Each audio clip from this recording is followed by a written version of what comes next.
Welcome to Bonus Bookworms. I am your host, Joe, and today is a bonus episode day. Unfortunately, we do not have an episode ready for production, so it is going to be a rebroadcast episode. I have picked out a episode that was very popular from season 1. It had over 100 downloads. It hasn't been downloaded recently, so I was thinking maybe fans of the show that are newer to the show would enjoy catching up on this episode because a lot of people seem to have enjoyed it. Alex and I have been awfully busy. We had a few bonus episode ideas that fell through. Hopefully we'll get to them later, maybe next season, maybe later this season. We'll see. But yeah, we are crazy busy. Alex has a new job. I am back in school. So yeah, we're right out straight. So we apologize for not new content. We do hope that you will still at least download and listen. Our show did pass 2,000 downloads. So big milestone. Thank you for all you listeners that keep coming back. So as I said, this is a rebroadcast of an old episode of A Part-Time Indian. This is from last season, and because we don't, we're going to use the same outro as last time, I'll just mention real quick, Alex does have some books on Amazon for sale, so go check those out. The link will be in the description. I have a Medium where I write book reviews for all the different books I read that we don't cover on this podcast. Go check that out. As we announced recently, or coming up, I guess, we recorded the next one. But if we get over 100 reads on any of these books that I have written about, Alex will have to read the book, and we'll do a bonus episode on that book. We are on YouTube. Go check that out. That seems to be picking up an audience, so thank you to all you YouTube listeners. And now to the show. Hope you enjoy. Hello, welcome to Bookworms. It's the show where we read a book and then talk about that book. I'm your host, Alex. And I'm Joe. How you doing, Joe? Doing good, Alex. I am so glad to be here right now. Are you? Oh, yeah. Are you? You seem pretty like you're ready to go to bed. I might be that too, but I am so happy to be here because we are discussing one of my absolute favorite all-time great books today. One of your top 20, top 5? yeah, one of my top 20, top 5.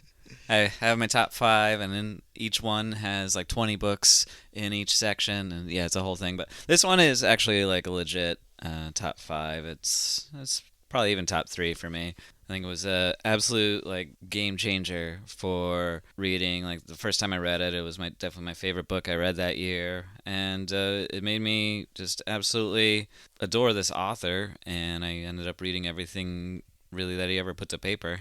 Eventually, sounds a little stalkerish. A little bit. Which, considering what he's been accused of, is fitting. Do you have inappropriate photos of him too, Alex?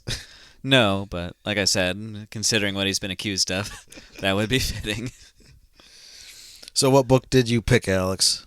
I chose a New York Times bestseller, a National Book Award winner. It is The Absolutely True Diary of a Part-Time Indian by Sherman Alexie. So yeah, when Alex said this was the next book we're reading, I said, cool. Got my copy, went into Goodreads to put it in that I was going to be reading it, and saw that I had already read it at one point. No clue I'd ever read it. And the only thing I could figure is like Alex must have forced me to read this at some point, and I completely blocked it out of my mind. Yeah, now I made you do it a second time. Still blocked. Well, this will be a short episode then. You do need your beauty sleep. You're looking a little rough around the edges. Yeah, I'll sleep on the drive home. Sounds good. Just close your eyes and pray. Yeah. Let your hands do all the driving. Yeah, 50-50. I'll either make it home or I won't. I hope your hands know the way, anyways. It's all muscle memory at this point. So, why is this one of your favorite books of all time, Alex? So I chose this one because it is just so beautifully written. It's this story that's full of tragic events that happen throughout our main character's life. And yet, it carries with it this huge feeling of hope that never really goes away. It's, he loses people in his life. He struggles with his identity, but he maintains this sense of humor and this sense of desire to keep going, putting himself out there and trying. And it's also really funny. It's got a lot of fish out of water jokes, and he's even fighting to just maintain his identity in whether he's on the reservation in his Native American life or he's in school with his white friends. He's being funny, he's learning, and he's growing throughout the story, and it's a lot of fun to spend some time with him. Cool. Love the enthusiasm. So why don't you read the back for us, Alex, so people know what to expect if they have not read along with us this month, which we know everyone is. Junior is a budding cartoonist growing up on the Spokane Indian Reservation. Born with a variety of medical problems, he is picked on by everyone but his best friend. Determined to receive a good education, Junior leaves the res to attend an all-white school in the neighboring farm town, where the only other Indian is the school mascot. Despite being condemned as a traitor to his people and enduring great tragedies, Junior attacks life with wit and humor and discovers a strength inside of himself that he never knew existed. Inspired by his own experiences growing up, award-winning author Sherman Alexie chronicles the contemporary adolescence of one unlucky boy trying to rise above the life everyone expects him to live. Yeah, so this is it's a young adult novel, clearly. It's a coming-of-age story. It's also a controversial book, right? Yes.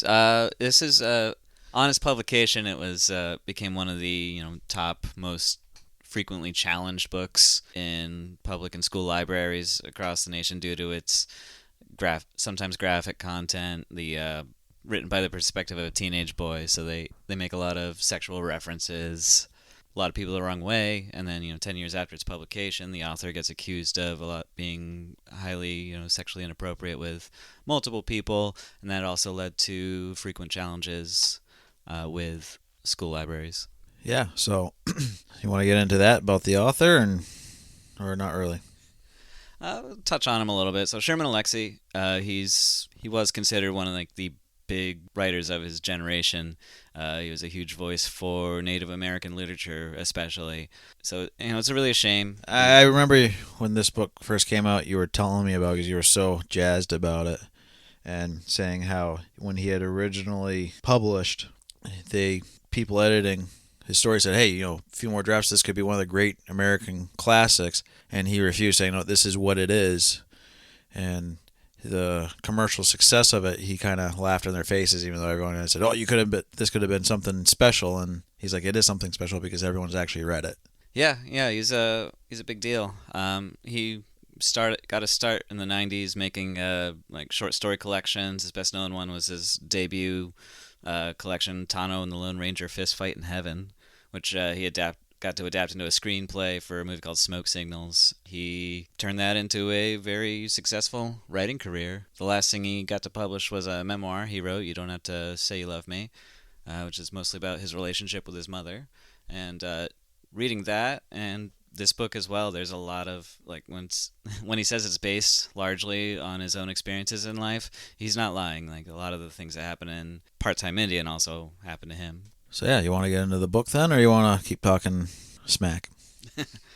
Yes, very polite smack. So let's talk about our main protagonist, Junior, who is the one that is telling the story to us. Yeah, so we got a first-person narrative here. Teenager, very very health problematic individual. Yeah, which is what he opens up with. The opening line is, I was born with water on the brain.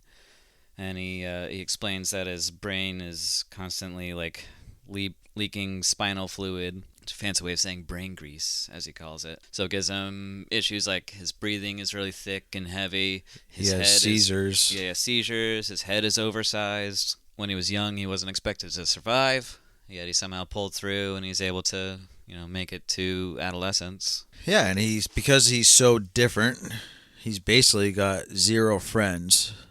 But his outlook on life is still really positive because this one friend that he does have is basically like a brother to him.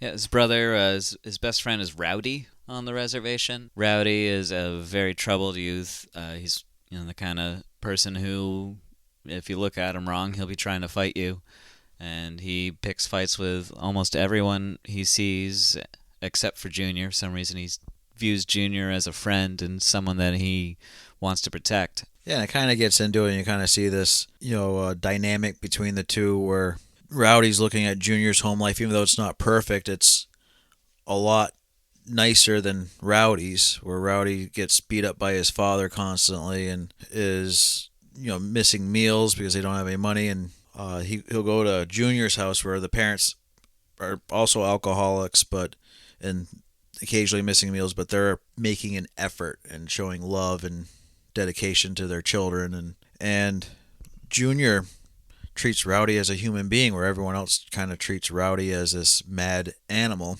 Rowdy respects Junior and sees that there's this really smart, creative guy that is willing to be friends with him, but also sees that everyone else kind of picks on him, so he needs that protection, and so he's taken on that role of protector for the kid.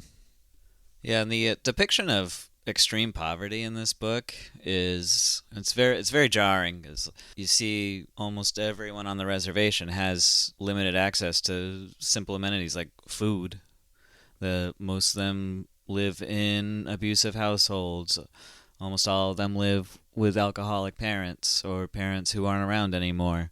Well, they don't live with parents who aren't around anymore, but they're good job, Alex. Yeah, you know the English language good. Yeah, they are set so far behind what when Junior ends up going to the all-white school, like he realizes like just how far like behind he is in education and just even building social relationships. Like it's really like astounding to him, and it's astounding to the people that he goes to school with, because they don't really understand what he's dealing with to a degree. Yeah, well, one thing I thought the author did really good was he didn't make it sound like, oh, Indians are poor because of the white man. He does point out numerous times that there are a lot of poor white people that are even poorer than he is.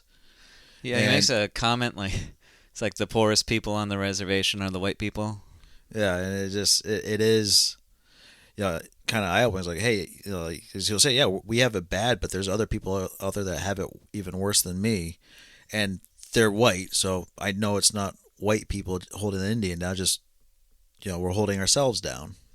Yeah, and the narrative Junior does have like a relentless positivity about everything. He's able to really just put his life in perspective and compare it to other people's, and he realize he's has it better than some people. He's got it worse than a lot of people. However, he's got the ability to think creatively and give himself a chance, which is really what brings us to the main catalyst for what drives him to go to the neighboring school, which is he's in school on the reservation, and he gets a textbook from his teacher, and he opens it up, and he sees that the textbook has a note on it that says, "This book belongs to Agnes Adams, who is his mother," which means he is using the same exact textbook that his mother used 30 years ago. And he realizes that the school district he is in is so poor that they can't afford new textbooks even. And he gets so angry, he throws the book, and it hits his teacher in the face. Yeah, and we actually get kind of a deep dive about the school systems in the reservation and how they kind of work. Junior gets suspended. They want to expel him, but the teacher says, no, this is the smartest kid we have in the school.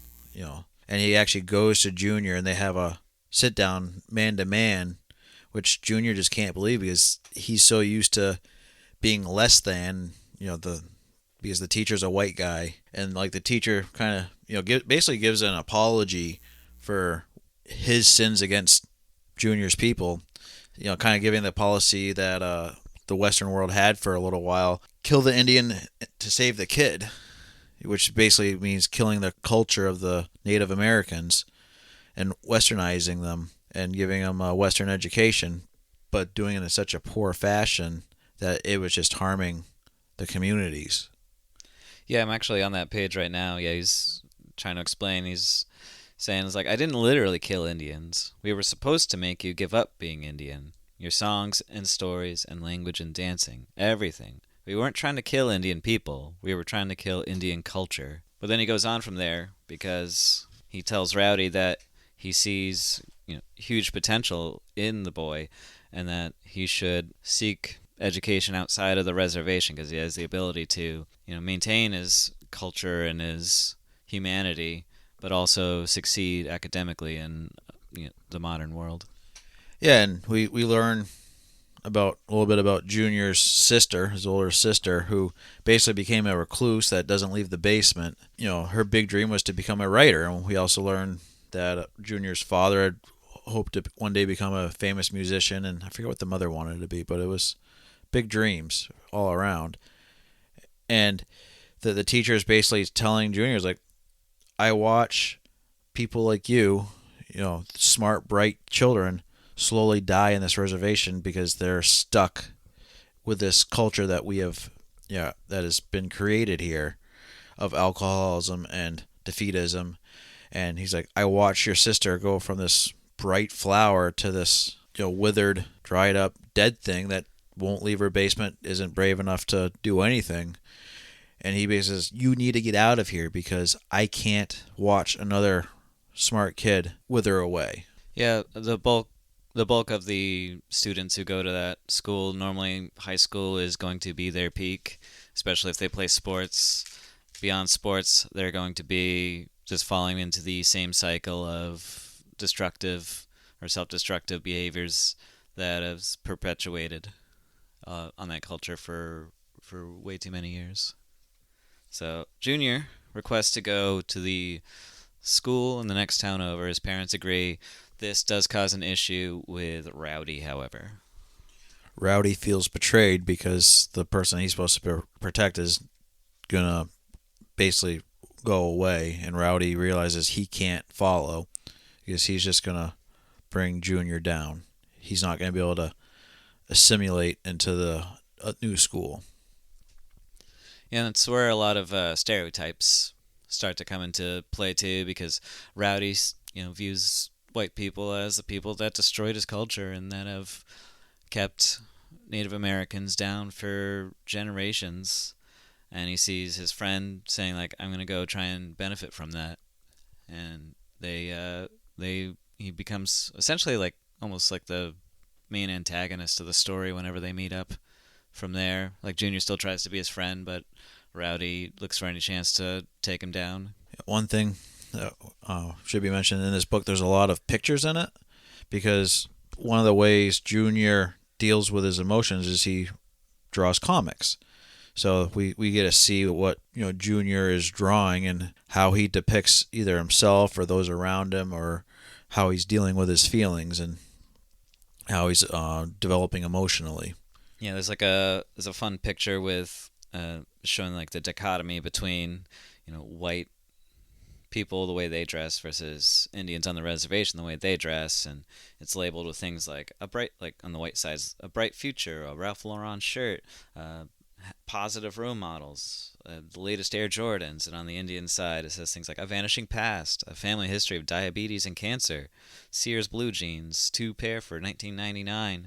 So it just shows that what he's up against, that he's going to be with a bunch of rich people, whereas he's forced to wear hand-me-downs and cheap clothing, and he's got a garbage bag for a book bag instead of a backpack. And what you'll notice in a lot of his drawings, especially early on, he's drawing himself as this hideous kind of creature and very cartoonish. He'll draw Rowdy usually the same way, but underneath you can kind of see an outline of what Rowdy probably actually looks like, and usually like this very handsome young boy. But then when he's drawing the white people, they're always these almost angelic kind of people, or they're good looking, they're all blonde and beautiful. Exactly. But by the end of the book, his drawings have changed, where he's now drawing himself, almost, not I want to say equal to the white people, but he's drawing himself less cartoonish, less hideous, more probably accurately, and kind of a growth of his self view and his view of the world. Hey, I may be an Indian, but that's beautiful and strong too.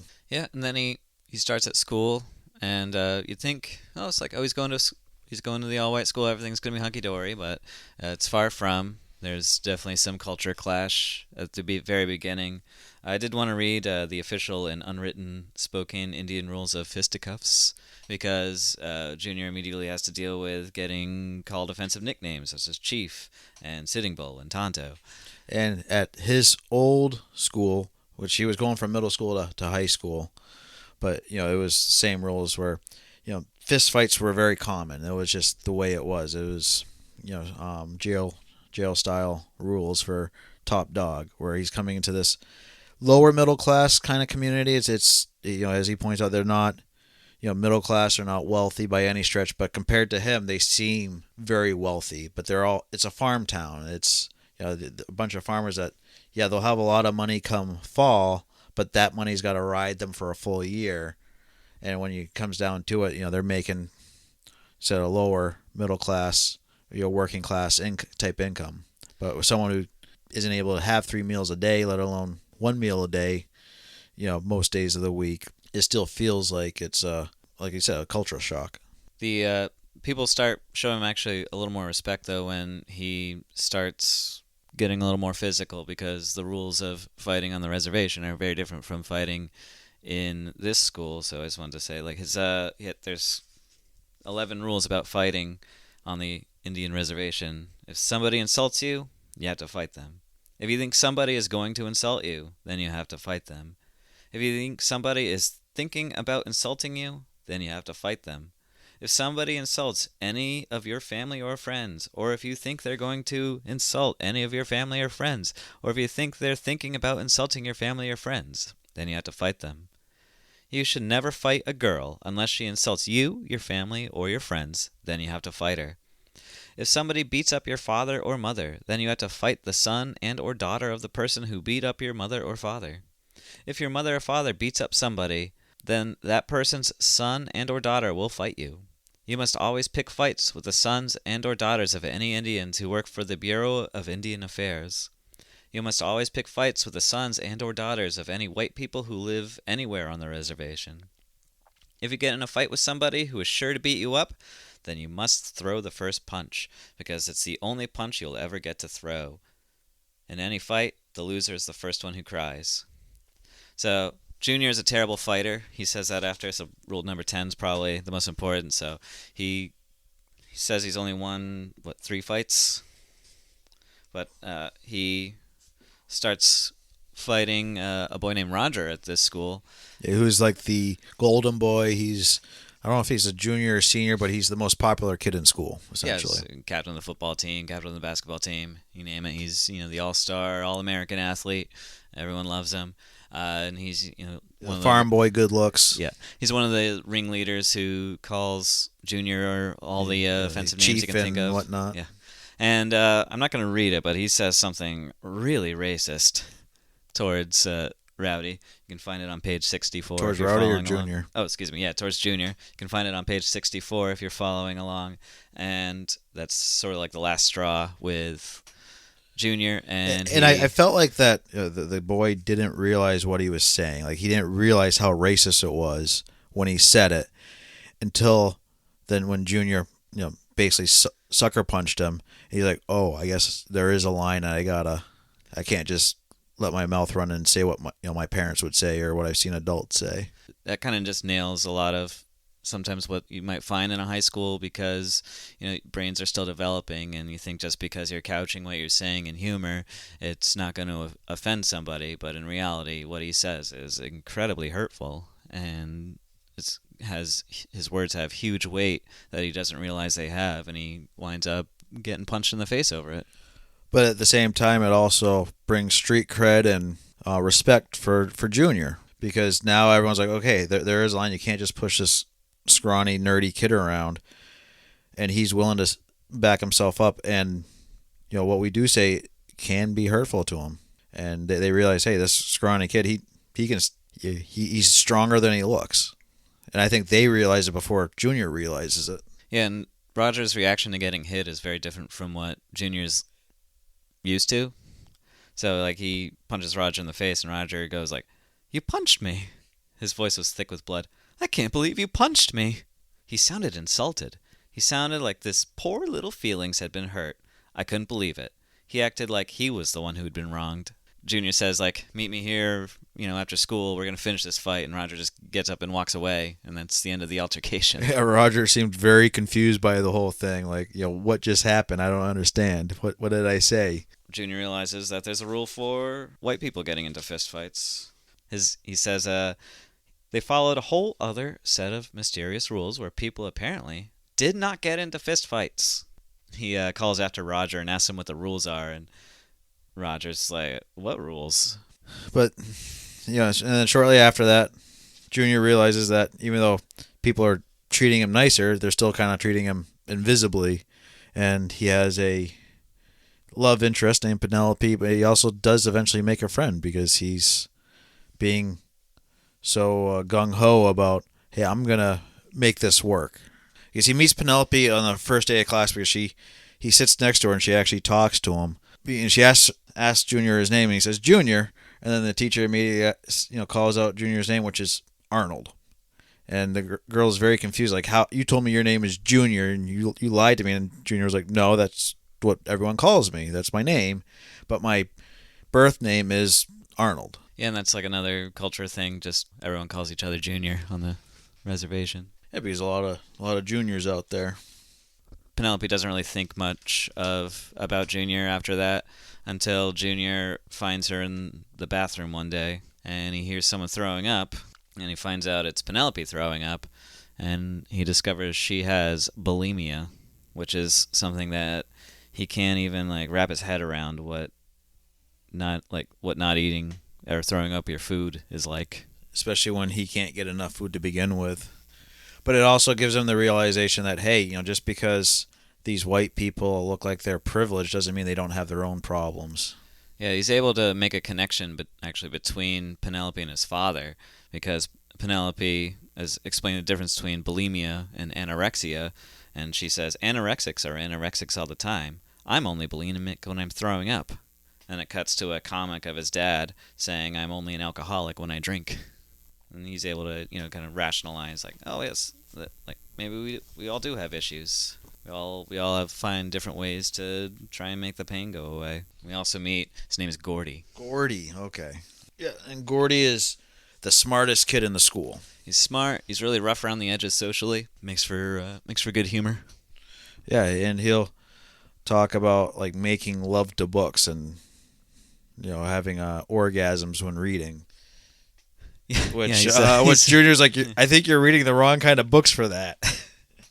But again, he's really smart, and they really hit it off. And Junior realizes that it's good to aspire to be more, to be smarter, and be a little weird. You don't have to be the Rogers of the world, star athlete, golden boy. I mean, it's not a problem me or Alex ever had. So I did like it that at one point, Junior and Gordy are talking, and they're talking about girls getting murdered or going missing, and how it's always the blonde white chick that makes headlines. And Junior saying how racist that is because Indians are constantly going missing, and they never have anything said about them. And they're talking a little bit more, and Junior tells Gordy that, hey, I have a crush on Penelope. And Gordy's like, yeah, you're racist against Indians too because you're in love with a white blonde girl. Yeah, he quotes over 200 Mexican girls have disappeared in the last 3 years in the same part of the country, and nobody says much of anything about it. And then he has then he just follows up with, I think you're a racist asshole just like everybody else. And kind of just gives Junior another perspective of what his thoughts are and how that his beliefs impact the way he interacts with other people. And then he's surprised in the very next chapter by something that happens, which is he goes to a school dance, and he learns a lot about the people he goes to school with there. Which was? That they can actually be really nice people. Yeah. Because he was worried because he's dirt poor. Basically, to get to school, he has to be driven by his parents, which means his dad, and so a lot of times he's not picked up, and he has to walk home or beg a ride home. A lot of times his parents don't have money for gas to drive a vehicle. A lot of times his dad is too drunk or hungover to drive him. Yeah, within the first few months of school, he has like over 20 absences just because he doesn't have the ability to make it to school. He lives over 20 miles away from the building, so if he can't get a ride, he has to walk that whole way.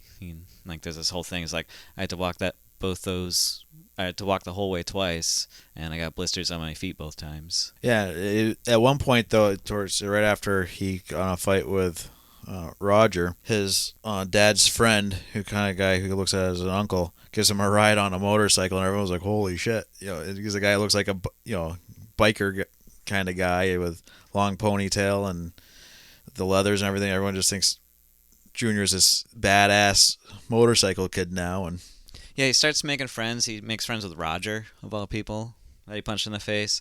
And when they go to this dance, like Junior has to wear his father's suit, which is from the 1970s, and it's it's just uncomfortable tight polyester. But they see him show up in it, and they're like, "Oh man, that's so retro. That's so cool." So it's like even like the things he's worried about being embarrassed about wind up working in his favor all of a sudden. like he didn't have money to get him and Penelope's photo taken, but they had so much fun dancing, she completely forgot, and he forgot. But then they want to go to Denny's afterwards, and he doesn't have the money, and he's making himself sick, and Roger basically finds out, and Penelope finds out, and they bail him out. Yeah, and they're totally cool about it. And I felt like they were cool about it because he was trying so hard not to have to ask for help.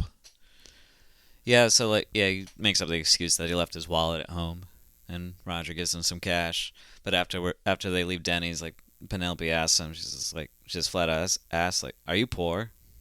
And he says, "I couldn't lie to her anymore." "Yes," I said, "I'm poor." And he says, "I figured she was going to march out of my life right then, but she didn't. Instead, she kissed me on the cheek. I guess poor guys don't get kissed on the lips. I was going to yell at her for being shallow, but then I realized she was being my friend, being a really good friend, in fact. She was concerned about me. I had been thinking about her breasts, and she'd been thinking about my whole life. I was the shallow one." Yeah, and it ends up working out because Roger has a car, and you'll give Junior a ride whenever he needs it. And again, Junior's prideful enough not to be bumming rides off them and asking too much. He's only last resort kind of thing, and I think that they all give him props and respect for that because he's trying to play their game and with his the handicap of poverty. And Yeah, even if they don't know what it's like to be poor, they still show extreme empathy towards him and do what friends would do in that situation. So, and he just even ends the chapter just saying, if you let people into your life a little bit, they can be pretty damn amazing. Shortly after that, the book starts to get darker. The start of every chapter kind of always starts off happy, and then he'll all of a sudden just hit you with a 2x4 on the side of the head. Like the buddy with the motorcycle gets killed, by a drunk driver. Yeah. His grandmother gets killed by a drunk driver. His sister runs away to get married, and then gets killed in a giant dies in a house fire, trailer fire. And it's just like it's every time it's like all this happy-go-lucky stuff, and then bam, another death. Yeah. In the meantime, he joins the basketball team. Yeah, because he just keeps trucking along. Because what else is he gonna do? Like he says, he's been to 40-something funerals, and most of his friends at his new school have been to maybe one or two. So death has been part of his life, his whole short life. So yeah, he has to contend with his grandmother dying. There's a whole funny scene where the richest guy in town shows up to the funeral. It wasn't the richest guy in town, the richest guy in the state. Yeah, this millionaire guy who he's one of those loves Indian culture but does not understand Indian culture, which is a prominent theme in really all of Sherman Alexie's work. Is that disconnect between ancient Native American culture and our understanding of what it is like to be a Native American. And he has this quilt that he brings that he wants to return to the Spokane people, and they tell him this isn't a Spokane blanket, and then they just all laugh him out of town.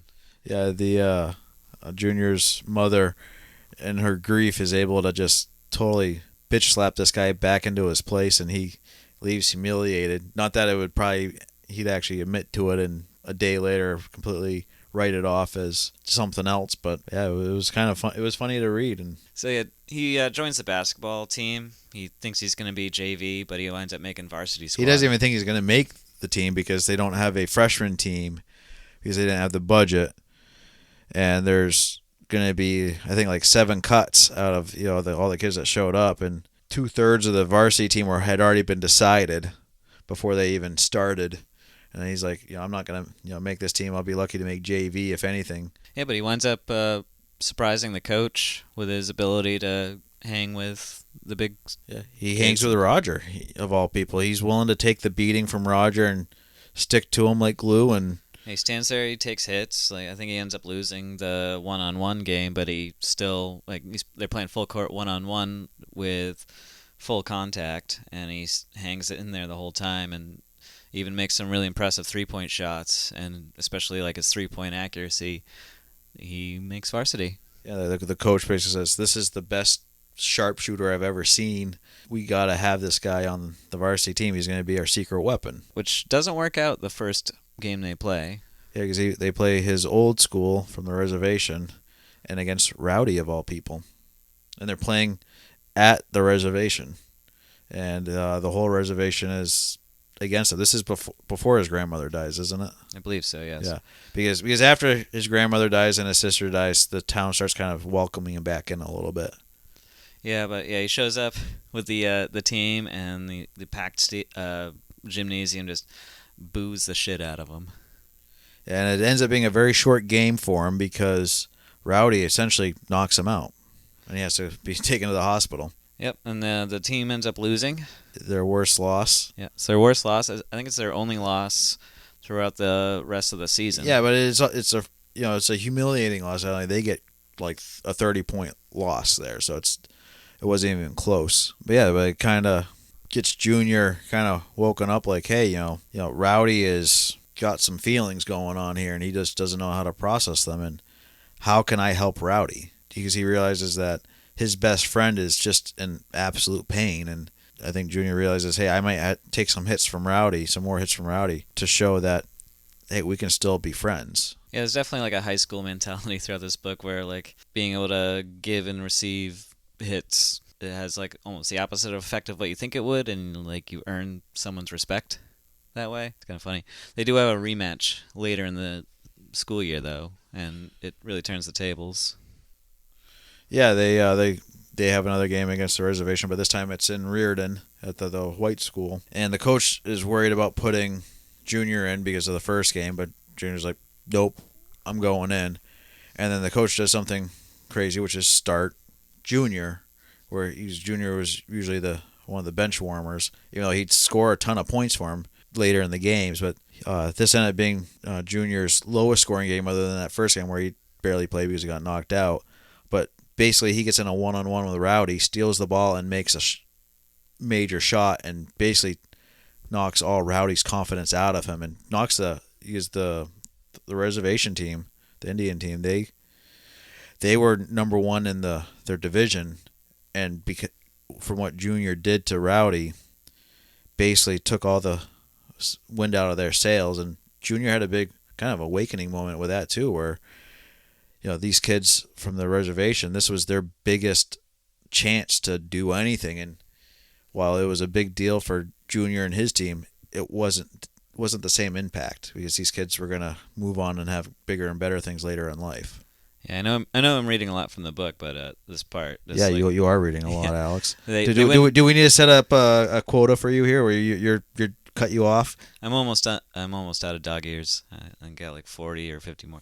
But yeah, he's they're cheering because they just blew out the Wellpinnet Indians by 40 points, but then he gets hit with this realization. It's like, I realized my team, the Reardon Indians, was Goliath. I mean, geez, all the seniors on our team were going to college.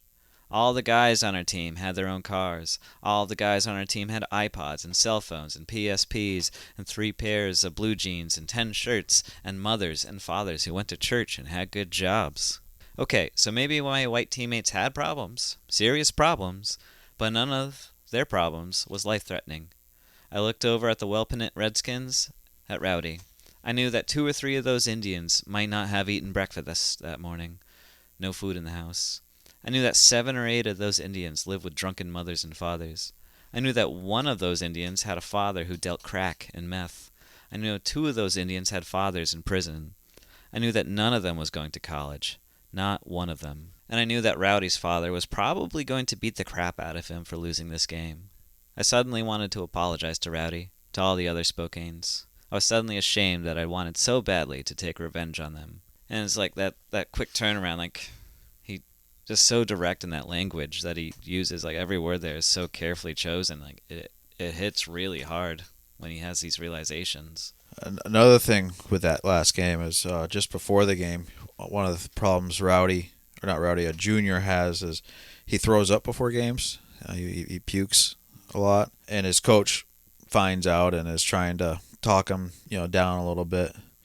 And the coach is basically telling him how great of a player he's going to be for the school, saying that he could go to college and do all that stuff, get scholarships, and talking about a future for Junior. And it's something that Junior never even considered for himself or for any of the Spokane reservation kids, and how big this was coming from his coach, who's a white man. And I listened to a podcast a while ago about it was a mathematician who's a black woman, and she's one of the greatest modern mathematicians in the United States right now. And she said what got her to go to college was a white male math teacher at the end of her class, when he's handing back their tests to say what they got on their finals, said to her, "Hey, you really got a future in math. You're really smart with math." And later down the road, a few years later, she finds out he said that to every student that took his class that did even remotely close to well with math. But it was coming, as this woman said, it was coming from a old white guy, someone so different from her. It meant so much more. As she said, she ended up going to a black college, and she had some really great teachers that were women and black, or black women, that said, "Yeah, you got a future in this." And to her, it meant less because these are just people that look like me, and of course they have to say that. Whereas so this other guy encouraged her, and that's what this coach in this story is kind of doing. It's like, hey, you can do whatever you want. Doesn't matter. He might be saying it to every kid on his team, but for someone that's their whole life been just beat down and said you're going to amount to nothing, look at all the people around you. It was a kind of a huge awakening for Junior. Yeah, and he has to, after that game in the basketball season, he has to endure probably the hardest hit for him, which is the death of his sister. And like every loss he has in this book is due to alcohol in some way, shape, or form. Like their house burned down because someone was making food in the oven and lit the house on fire, and they were passed out drunk. She was drunk in bed and didn't wake up in time. Yeah, and he kind of blamed himself on that one because he felt that she got the courage to leave the basement and marry this other Native American who was had a gambling problem from another tribe, who was but he felt that because she was looking at him, if Junior can leave, I can leave. And she started writing again and saying, trying to find a job. And she was, all of her letters to Junior were always very positive, even though it was saying, yeah, I still can't find a job, still can't do anything. We're living in this tiny trailer, but it's the best trailer we've ever. But it was like, you just hear how happy she is to finally get out and get out of her shell, even though she's still living in squalor. Yeah, you'll hear the letters that interspersed throughout the book. Like, yeah, they are very, like, what she's saying is very concerning, but she words it all so positively. It's very similar to the way Junior speaks in this book. It's kind of like, they're very cut from the same cloth in that manner. Yeah, and I think Junior misses a lot of the concerning stuff because he's reading how positive it is and thinking, oh, this is great. She's finally doing great. And I think as adult readers, we're like, her just running off with some random guy from a casino is like, major alarm bells. Living in a trailer park, getting, drinking all the time, major alarm bells. All the big parties where she's just, but Junior just looks at it as all positive until it finally does catch up to her. And it hits in a big way. It almost brings Rowdy and Junior back together, but Junior kind of discovers that Rowdy was secretly in love with his sister. And he was crying pretty good, and of course Rowdy can't handle someone seeing his feelings like that. Yeah, so he picks another fight with Junior and runs off. Junior has to continue on with his life after that. And he gets to the end of his first school year, and he starts realizing things have changed really dramatically in a short amount of time for him. He hasn't left his culture behind. He hasn't left the reservation. However, he's almost kind of grown beyond that. And he's realized there's more than just being one thing. He's more than a Spokane tribe member. He's part of a lot of tribes, and he getting towards the end here, he sums it up with I realized, sure, I was Spokane Indian. I belong to that tribe.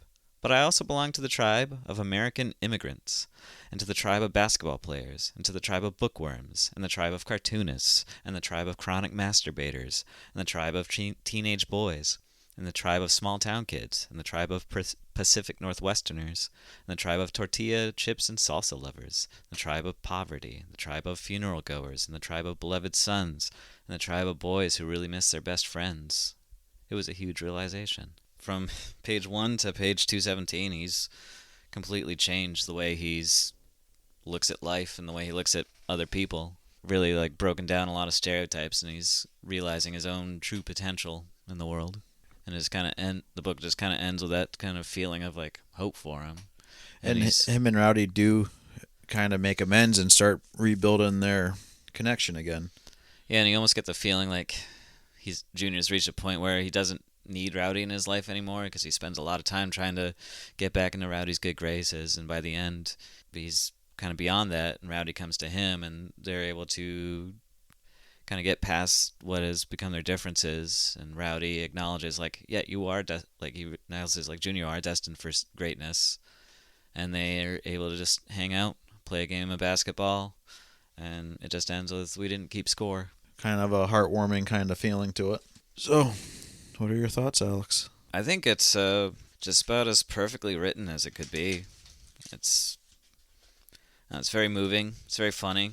I think the humor of the story helps ground some of the horrors of what's happening to the poor kid, and I think a lot of people would benefit from reading this. It's quite eye-opening for the messages that it has.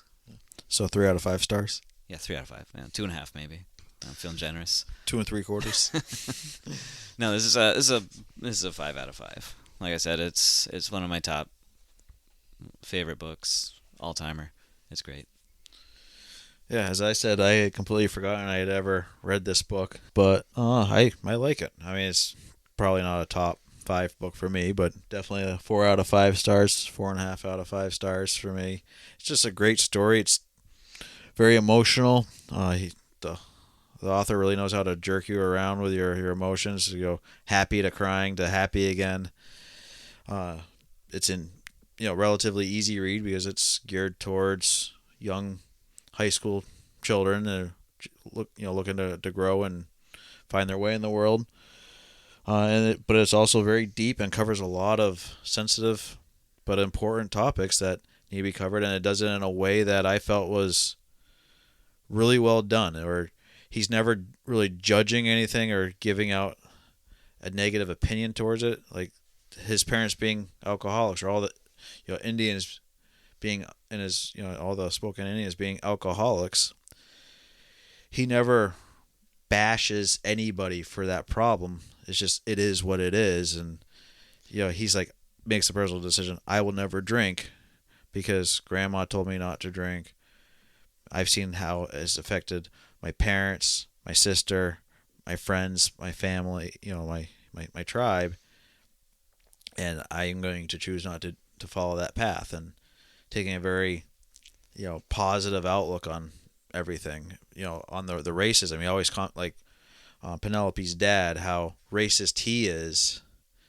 Oh, we didn't even get into her dad, did we? Yeah, and he just you can tell it bothers him, but at the same time he's like, you know what?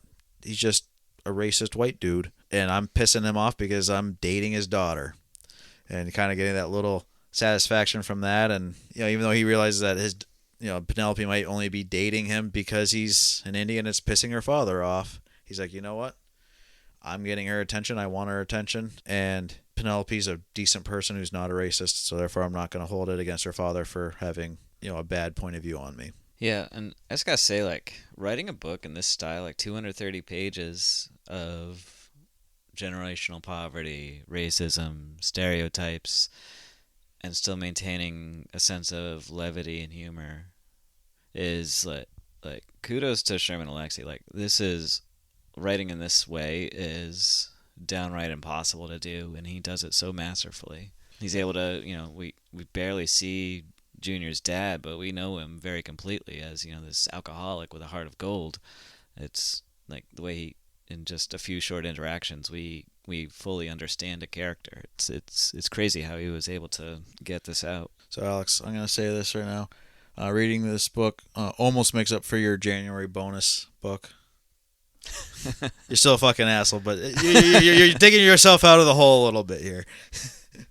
You ready for some questions? Lay 'em on me. Question 1.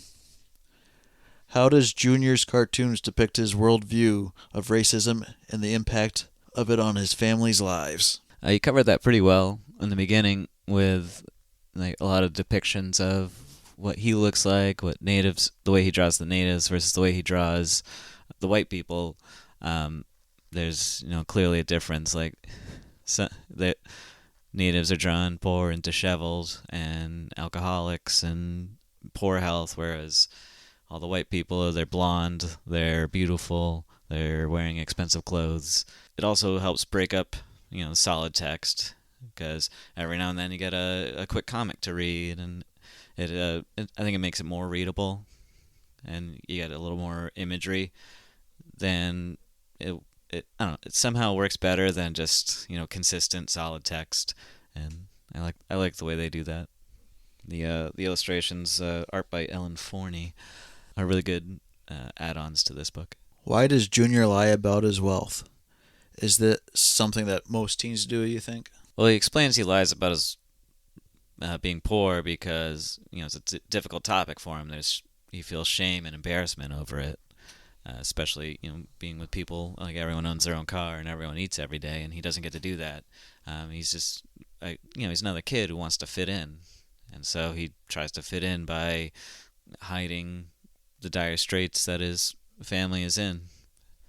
Yeah, I think this is a common thing that you'd find in any school, though, with any group of kids. Everyone's trying to maybe not consciously lie like Junior was, but they're all trying to project something that they're of more than they actually are. Wearing designer clothes and specific haircuts and just all that kind of stuff. Yeah, there's definitely I don't know, it's part of being an adolescent is you're just trying to keep up with the times, and it's not really something you want to talk about when you're just trying to make it through the day every day. How do Junior's direct language address the stereotypes of being an Indian and living in poverty? Well, he manages to just sum everything up beautifully. I mean, I read a lot of the parts about that.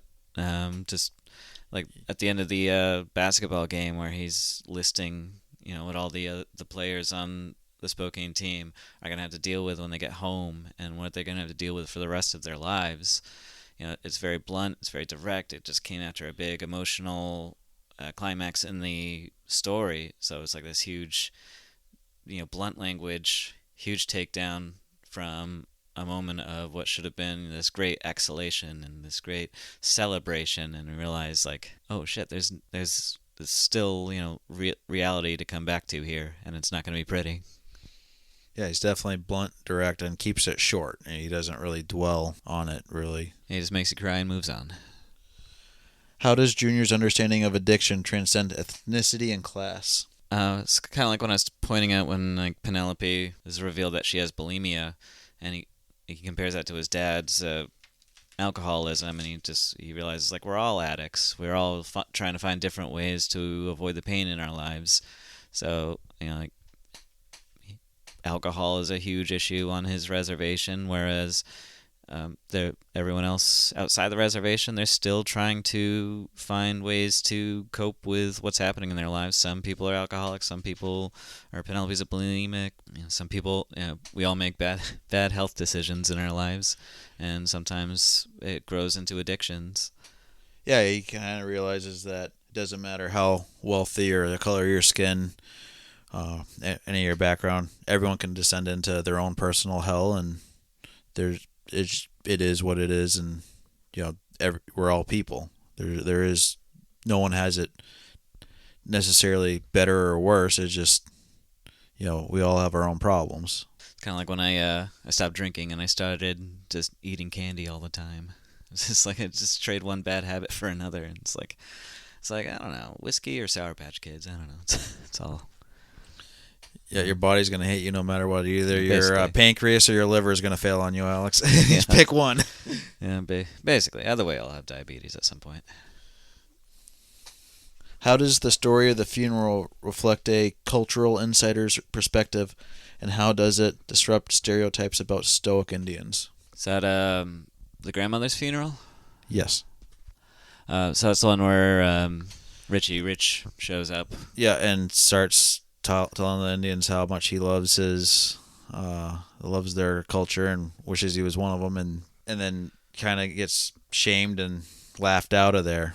I think most people would view it as very stoic, very no emotion at all, other than probably they probably picture funeral dances that you've seen on movies and TV, but it would be it's kind of depicted as just a normal funeral. Yeah, just sitting around, remembering someone's life or someone who'd made a huge impact on the people that lived in that community, and just to have someone who thinks they understand show up and just say and do a bunch of really cringy stuff.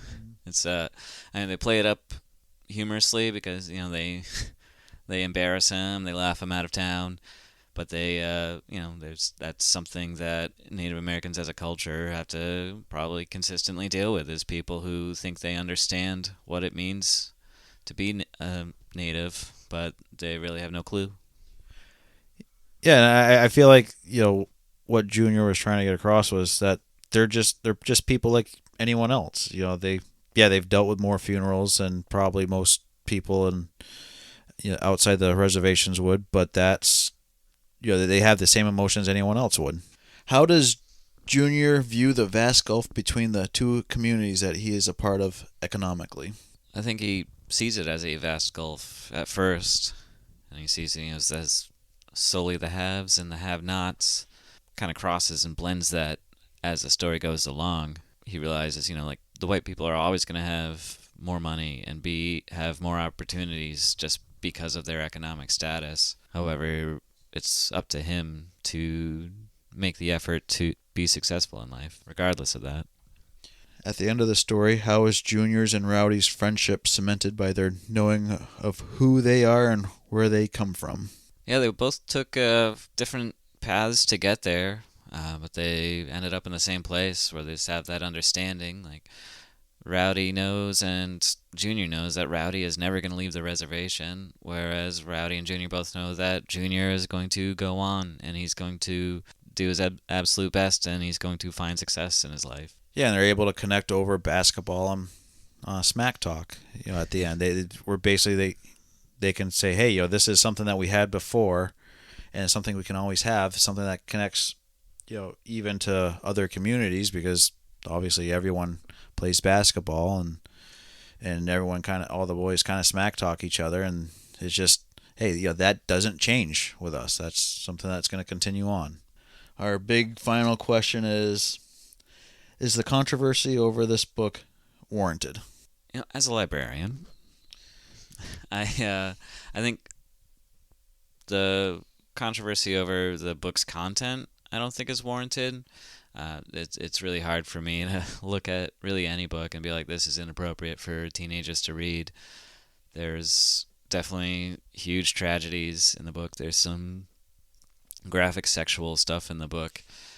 However, I don't think it ever crosses any boundaries into anything explicit that should not be seen. He's talking about major issues in the world that I think adolescents have the vast majority of adolescents have the ability to read and understand. And let's face it, most teenagers know more about a lot of the stuff than we do, anyways. Yeah. I worked in a high school, so I don't know. I heard things I never knew would be a thing before. Yeah, I think for the controversy that this book in particular created, I can see why people would feel uncomfortable. I think that's kind of the point, is to have that little bit of discomfort to kind of help yourself grow. Because I mean, how else are you going to grow if you're just living in an echo chamber, and you're hearing everything that is fine and dandy? How are you going to learn anything?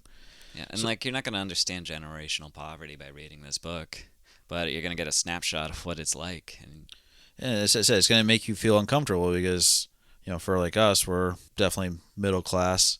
And it's like, yeah, there's people out there that don't have it as good as we do. And it is important to be able to acknowledge that and, kind of get that snapshot into their lives. Even if it is, we will hopefully never, lose everything. But at the same time, we can say, hey, yeah, people don't have it good, and there's ways to help them. Yeah, it's like with Junior. He was able to find understanding between different cultures and different lifestyles and break down those barriers that we kind of put up with our own stereotypes and belief structures. Yeah, and the people in this are never attacked. There's never any shaming or blaming of the Spokane Indians situation or Junior's situation. If anything, just saying how grateful he is, even when there is a lot of douchebaggery or ignorance or assholery, sent his way or towards his tribe's way. He always, he's looking at the positive, saying this is how we overcame, in a positive way. Where things didn't have to be violent or people didn't have to be put down. And I thought the whole thing was done very tastefully. It was well written, and it's definitely worth a read. Absolutely. 2.5 stars. Well, 2 3/4. My, we are giving today. So, anything else you want to say, Alex, or have we beat this dead horse? I think that puts a fork in that one. Okay. Yeah, so that was The Absolutely True Diary of a Part-Time Indian by Sherman Alexie. And now we are moving on to our next story, and which is one of Joe's picks. So what did you choose, Joe? I don't know, which one did I choose? Which one's next? Through this massive stack of books that you have right next to you. Yeah, I have a problem. I have too many books, and I keep buying more. And we're in danger in this room of them just collapsing and burying us alive. And it's kind of like if an avalanche of books, and will not be found until springtime. So my next pick is The Liar by Stephen Fry, and this is a different book. It is fictional, but it has elements of Stephen's childhood life in it. As if you read his first memoir, he talks about this book, which is why I ended up buying this book. It's hard to describe what genre it falls into. I don't know, have you read it yet, Alex? I have not. But it's kind of a coming-of-age story, spy thriller story, and just kind of a comical book, done in a way only Stephen Fry can do. And Stephen Fry with his renowned dry humor.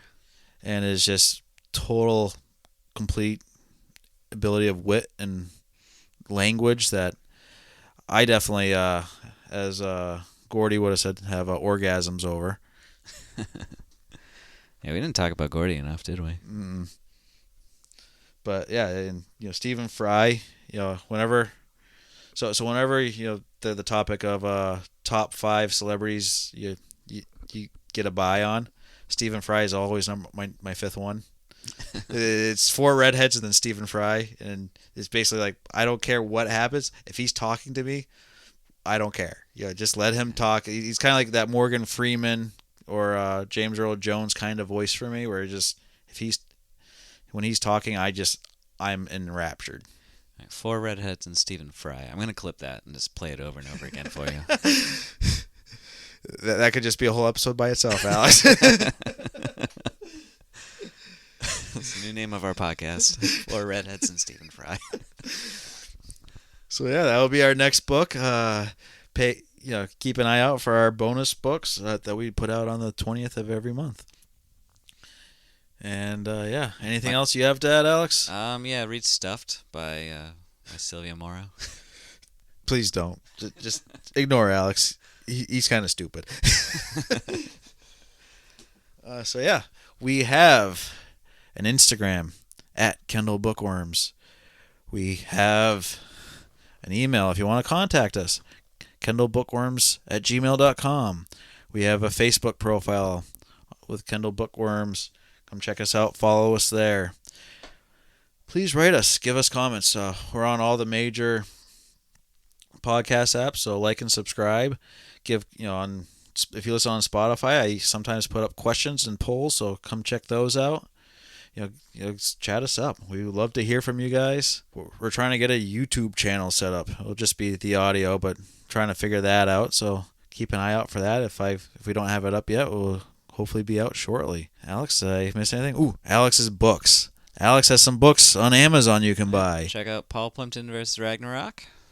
Sounds so excited, Alex. That sounds riveting. I mean, tell us more. Yeah, as of this recording, it's officially a year old.